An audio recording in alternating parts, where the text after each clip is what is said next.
Hello friends, मैं संजीव देनिया और आज आपके सामने इंग्लिश का बहुत ही आसान सा टॉपिक लेकर के आया हूँ।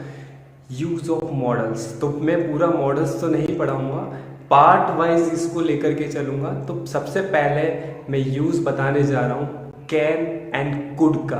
उससे पहले अगर मैं आपको एक चीज़ क्लियर कर देता हूँ, यदि आपको इंग्लिश से डर लगता है, ग्रामर से डर लगता है, तो भूल जाइए वो चीज़, क्योंकि अब मैं आपको बहुत आसान और इजी वे में पूरी की पूरी ग्रामर इंग्लिश सिखा दूंगा। तो आज हम बात कर रहे हैं कैन और कुड के ऊपर। जैसा कि शब्दों से ही पता लग रहा है कि कैन क्या होता है, कुड क्या होता है। तो कैन वह चीज़ होती है जिसके अपन काम कर सकते हैं, मतलब ये first form of the verb कहलाती है।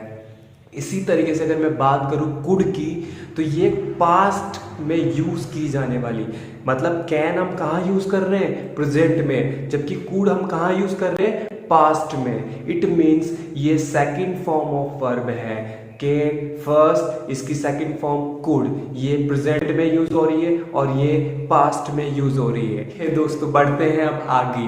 तो इसका फर्स्ट पॉइंट मैं उठा रहा हूं एबिलिटी या कैपेबिलिटी या फिर बोले क्षमता। तो वर्ड से तुम समझ चुके हो, एबिलिटी मतलब कोई काम करने की क्षमता। इट मीन्स यहाँ पे कैन कैसे यूज करेंगे और कुड कैसे यूज करेंगे मैं आपको बता देता हूँ।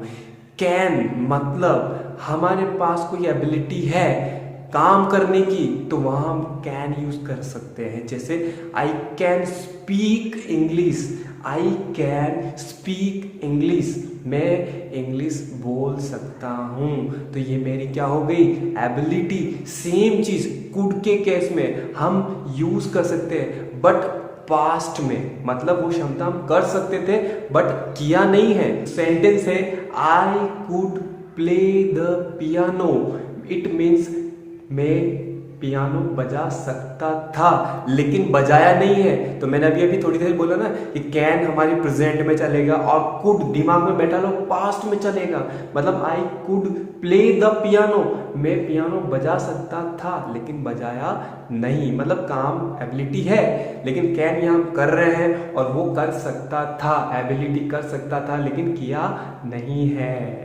देखो दोस्तों, हमने अभी इसका फर्स्ट पॉइंट देखा है एबिलिटी। अब मैं सेकंड वाले पॉइंट पे लेके चल रहा हूँ परमिशन। हाँ, परमिशन, आज्ञा। मतलब कैन से हमको अगर सेंटेंस यूज करना है एज ए परमिशन, मतलब किसी से परमिशन ले रहे हैं। जैसे कि मैं सेंटेंस बता देता हूँ, can I borrow your pen please, can I borrow your pen please, मतलब मैं यहाँ से परमिशन लेना चाह रहा हूँ, क्या मैं आपका पेन या मैं तुम्हारा पेन यूज कर सकता हूँ क्या। तो यहाँ पे हम कुड भी यूज कर सकते थे लेकिन नहीं करेंगे। क्यों नहीं करेंगे, क्योंकि कैन का यूज हम कर सकते हैं हमारे दोस्त या हम उम्र, मतलब हमसे छोटे या हमारे बराबर के लोगों के साथ अगर परमिशन मांग रहे हैं तभी कैन का यूज़ करना है। और यदि परमिशन हमसे बड़े या हमारे ऑक्यूपेशन में कोई बड़े हों, जैसे कि हमारे बॉस हों, तो उनके साथ जब भी परमिशन मांगनी हो तो कुड का यूज़ करेंगे। जैसे could I use your bathroom please, could I use your bathroom please, मतलब क्या मैं आपका बाथरूम यूज कर सकता हूँ। ऐसा समझ में आ गया। तो सेट कर दिया है मैंने। क्या सेट किया है कि परमिशन जब भी मांग रहे हैं हम उम्र छोटे तो कैन यूज करना है, और वही परमिशन यदि बड़े, हमसे ओहदे में बड़े हैं या हमसे बड़े हैं, तो क्या यूज करेंगे, कुड। दोस्तों, इसका थर्ड पॉइंट अब हम उठा लेते हैं एज एन रिक्वेस्ट,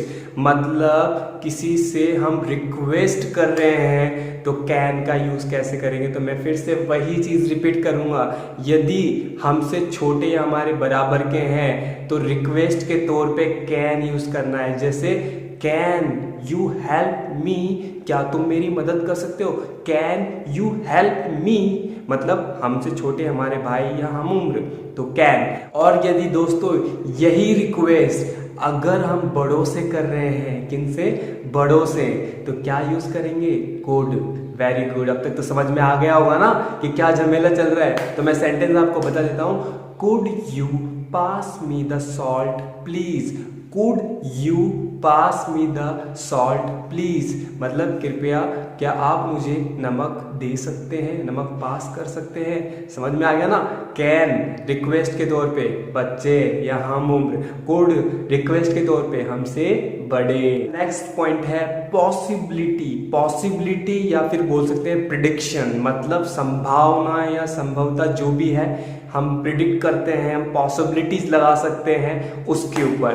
तो कैन के अगर कोई पॉसिबिलिटी की बात कर रहे हैं तो कैन का यूज ओनली करेंगे फ्यूचर्स वाले सेंटेंस में। It can very rain tomorrow, मतलब क्या, it can very rain tomorrow मतलब कल बहुत तेज बारिश हो सकती है। कैन लगाया है, टुमारो फ्यूचर। समझ में आ गया।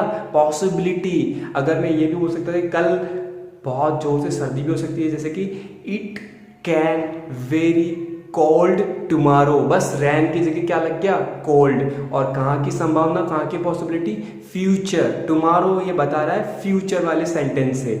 यही sentence possibility as a could use करते हैं, तो तुमको पता है कुड क्यों यूज होता है, एज ए पास्ट। तो हम पास्ट में कैसे यूज करेंगे, you could have broken your leg, you could have broken your leg. Broken past form of the verb, मतलब अगर ऐसा कुछ करते या तेज चलते जिसकी वजह से क्या कर सकते थे, तुम अपना पैर तुड़वा सकते थे। समझ में आया। कुड कौन सी पॉसिबिलिटी, पास्ट। लास्ट में आपको लेकर के चलता हूं, जैसे कि हम परमिशन देख चुके हैं, एज एन ऑर्डर अगर परमिशन हम दे रहे हैं, सख्त मना ही कर रहे हैं, मतलब नो, कोई चांस नहीं, मना कर देना है सीधा, तो कैन का यूज करना है। जैसे you can not go to the party, मतलब you can not go to the party, तुम पार्टी में नहीं जा सकते, तो यहाँ पे सख्त मनाही है, तो मतलब क्या, कैन। चलता हूं कुड के आखिरी यूज पे। एज एन इमेजिनरी सेंटेंस में, काल्पनिक सेंटेंस में कैसे याद करेंगे, और काल्पनिक कैसे पता लगेगा कि काल्पनिक है। इफ अगर सेंटेंस में इफ से स्टार्टिंग हो या इफ लग जाए तो समझ जाना वो सेंटेंस है काल्पनिक, इमेजिनरी। और इसमें यही होता है कि अगर वो चीज होती तो मैं कर लेता, जैसे कि if we had some oranges could make some juice, मतलब if we had some oranges, मतलब मेरे पास अगर कुछ संतरे होते, कुड मेक सम जूस, तो मैं क्या कर लेता, जूस बना लेता। सेम ऐसे ही अगर मैं पढ़ लेता तो पास हो जाता।